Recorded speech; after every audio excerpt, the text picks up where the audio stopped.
Hey, welcome. In this video, we're going to look at the difference between antes de, and después de. I'm going to show you some examples of each one, and so you can kind of get the idea. So antes is like before, antes de is before doing something. Después is like after or afterwards, and después de is after doing something. Examples.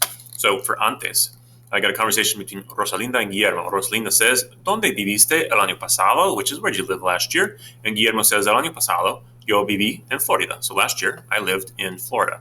And then Rosalinda asks him, ¿y antes? Which is like, and before or before that? And he says, antes, yo vivía en California. So before that, I lived in California, or just before.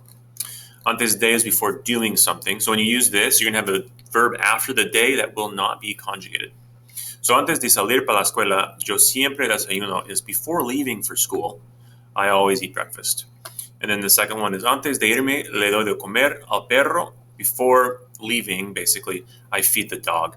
Now, I give you this sentence because the highlighted part there is from the verb irse, which is a reflexive verb. You still have to change the se on reflexive verbs, but you don't conjugate the verb ir, so you leave that alone. Antes de irme. You'll see another example with después here in a second.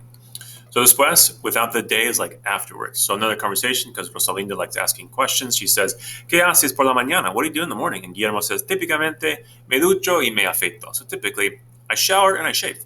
And Rosalinda says, y después, because she's nosy. So after that, Guillermo says, después, which is like afterwards, desayuno y salgo para la escuela. I eat breakfast and I leave for school. And then después de is like after doing something. We'll put a verb after the de that's not conjugated. So mi hermano lava los platos después de comer. My brother washes the dishes after eating. Notice I did not conjugate the comer after the de. And then my last example, nos despedimos de mamá después de ponerlos los zapatos. So let's say we say goodbye to mom after putting on shoes, or after we put on our shoes. Notice that the poner is not conjugated, but ponerse being a reflexive verb, I do need to change that se to nos still. Hopefully this makes sense. If you have questions, let me know, and we'll see you guys next time. Hasta luego.